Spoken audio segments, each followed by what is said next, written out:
അച്ഛനോടൊക്കെ കുറച്ച് time spend ചെയ്തിട്ട് അച്ഛനോടൊക്കെ അങ്ങനെ അച്ഛന്റെ കൂടെ അച്ഛൻ്റെ അടുത്ത് വേണമെങ്കിൽ ഭക്ഷണമൊക്കെ വാങ്ങിച്ചു തരാൻ പറയാം, പുറത്ത് പോയിട്ട് കഴിക്കാം അല്ലേ?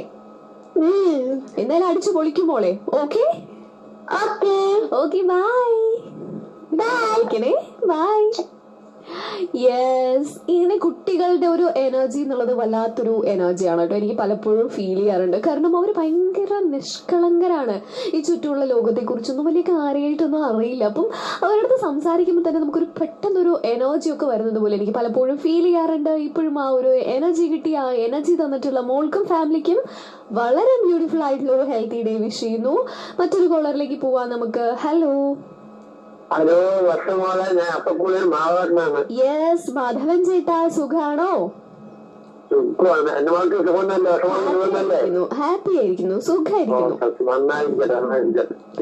ഓക്കെ മാധവൻ ചേട്ടാ, പറയൂ, എന്തൊക്കെയാണ് വിശേഷം? നല്ല വിശ്വാസം. എനിക്ക് ഫെബ്രുവരിയിൽ പറയണത് എന്റെ ഭാര്യന്റെ വിവാഹ വാർഷികമാണ് 6-ാം തീയതി, ഫെബ്രുവരി 6-ന്. 6-ാം തീയതി? ആഹാ, ഓക്കെ. അതാണ് എനിക്ക് മെയിനായിട്ട് പറയാനുള്ളത്. അപ്പം ഫെബ്രുവരി സ്പെഷ്യൽ ആണല്ലേ? വിവാഹ വാർഷികം 6-ാം തീയതിയാണ്. ആഹാ, അങ്ങനെ ഭയങ്കര സ്പെഷ്യൽ ആയിട്ടുള്ള ഒരു ഡേ ആണ് എന്തായാലും. ഓക്കെ, യെസ്, മാധവൻ ചേട്ടന്റെ ചേച്ചിക്കും വിവാഹ വാർഷിക ആശംസകൾ നേരത്തെ അറിയിക്കുകയാണ്. ഇതുപോലെ ഒരുപാട് കാലം ഹാപ്പി ആയിരിക്കും. ഓക്കെ,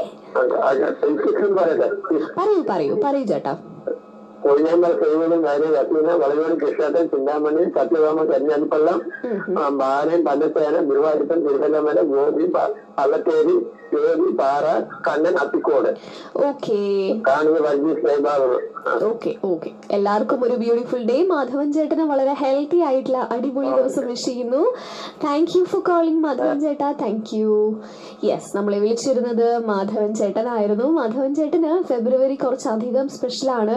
വെഡിങ് ആനിവേഴ്സറി ഒക്കെയാണ് 6th എന്നൊക്കെ പറഞ്ഞിട്ടുണ്ടായിരുന്നു. യെസ്, എന്തായാലും മാധവൻ ചേട്ടനും ചേച്ചിക്കും ഒരിക്കൽ കൂടി അഡ്വാൻസ് ആയിട്ട് വിവാഹ വാർഷികാശംസകളൊക്കെ അറിയിക്കുകയാണ്. മറ്റൊരു കോളറിലേക്ക് നമുക്ക് പോവാം. ഹലോ,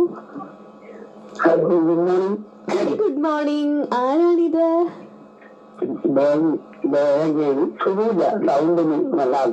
ആണോ? ഓക്കെ, ജലദോഷം വല്ലതുമാണോ ദേവികി ചേച്ചി? അതെ അതെ, ജലദോഷം പനിയൊക്കെയാണ്. എങ്കിലും എന്താ അനിയന്റെ മോളിന്റെ വെഡിങ് ഫസ്റ്റ് വെഡിങ് ഡേ ആണ്. അപ്പൊ അവർക്ക് ആശംസ എന്ന് പറയണേ. അക്ഷയ, അക്ഷയക്കും പാർട്ട്ണറിനും വിവാഹ വാർഷിക ആശംസകൾ അറിയിക്കുന്നു. അക്ഷയ കേട്ടുകൊണ്ടിരിക്കുന്നു എന്ന് പ്രതീക്ഷിക്കുന്നു. ഓക്കെ, എല്ലാവർക്കും സുഖമല്ലേ? എല്ലാവർക്കും സുഖാണ് ദേവികി ചേച്ചി. ഹാപ്പി. വീട്ടിലും എല്ലാവർക്കും സുഖം. ആദ്യമാരോടും എല്ലാവരോടും അന്വേഷണം പറയാം. പിന്നെ എല്ലാവർക്കും വേണ്ടി വിശ്വസ് ചെയ്യണം. തീർച്ചയായിട്ടും. പിന്നെ ഈ ഫെബ്രുവരി മാസത്തിനുള്ളത് കുറച്ച് തളിച്ചും പൂക്കളും ഒക്കെ ഒരു ഇങ്ങനെ വെട്ടി നിൽക്കാം. മുല്ലപ്പൂവൊക്കെ പൂക്കണം. കഴിഞ്ഞാണ് ഫെബ്രുവരി മാസം വേഗം പോകും. അതെ അതെ അതെ. ഓക്കെ, എന്റെ അമ്മയ്ക്ക് പിന്നെ ഇഷ്ടമുള്ള പൂവാണ് മുല്ലപ്പൂ.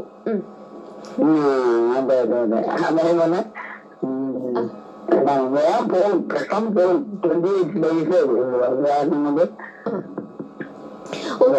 കുറെ അധികം സ്പെഷ്യൽ ആയിട്ടുള്ള ഒരു ഡേ ആണെന്ന് നമുക്ക് വേണമെങ്കിൽ ചുരുക്കി പറയാം അല്ലെ? ഒരു സ്പെഷ്യൽ ഡേ ആണെന്ന്.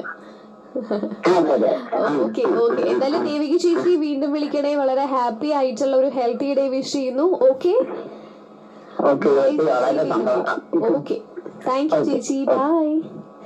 യെസ്, നമ്മളെ വിളിച്ചിരുന്നത് ദേവികി ചേച്ചിയാണ്. ദേവികി ചേച്ചി പറഞ്ഞു ഈ മന്തിലെ കുറെ പൂക്കളൊക്കെ പൂക്കാൻ, മുല്ലപ്പൂവൊക്കെ പൂക്കാനായിട്ടുള്ളൊരു ചാൻസ് ഉണ്ടെന്നൊക്കെ. എന്തായാലും അത്രയും ഇങ്ങനെ പൂക്കൾ കൊണ്ട് നിറഞ്ഞിട്ടില്ല, നിറയെ മണമുള്ള, കാണാൻ നല്ല ഭംഗിയായിട്ടുള്ള ഒരു മന്തായിരിക്കട്ടെ എല്ലാവർക്കും എന്ന് വിഷ് ചെയ്യുന്നു. അതുപോലെ തന്നെ ദേവികി ചേച്ചിക്കും ഫാമിലിക്കും വളരെ ഹെൽത്തി സൂപ്പർ ഡേ കൂടി വിഷ് ചെയ്യാണ്. യെസ്, അപ്പം ഈ പൂക്കൾ അതല്ലെങ്കിൽ ഓരോ മന്തിലും ഓരോ പൂക്കളുണ്ട്, പൂക്കൾ പൂക്കുന്നു എന്നൊക്കെ പറഞ്ഞ് കേട്ടപ്പോൾ തന്നെ എനിക്കൊരു വല്ലാത്തൊരു സന്തോഷം തോന്നി. കാരണം എന്താണെന്ന് വെച്ചാൽ ഈ ഒരു മന്ത് ഫെബ്രുവരി എന്ന് പറയുമ്പോൾ തന്നെ എല്ലാവർക്കും പൂക്കളായിരിക്കും മെയിൻലി ഓർമ്മ വരുന്നുണ്ടാവുക. എന്തായാലും നമുക്ക് അതിനെക്കുറിച്ച് കൂടുതൽ സംസാരിക്കാം. ഇപ്പം നമുക്ക് ഒരു കോളറിലേക്ക് പോവാം. ഹലോ, നമസ്കാരം. നമസ്കാരം, ആരാണിത്? രവിചേട്ടന് സുഖല്ലേ? ഹാപ്പി ആയിരിക്കുന്നു രവിചേട്ടാ. ഓക്കെ, നമ്മൾ കുറച്ച് നാളായി സംസാരിച്ചിട്ടെന്ന് തോന്നുന്നു അല്ലേ?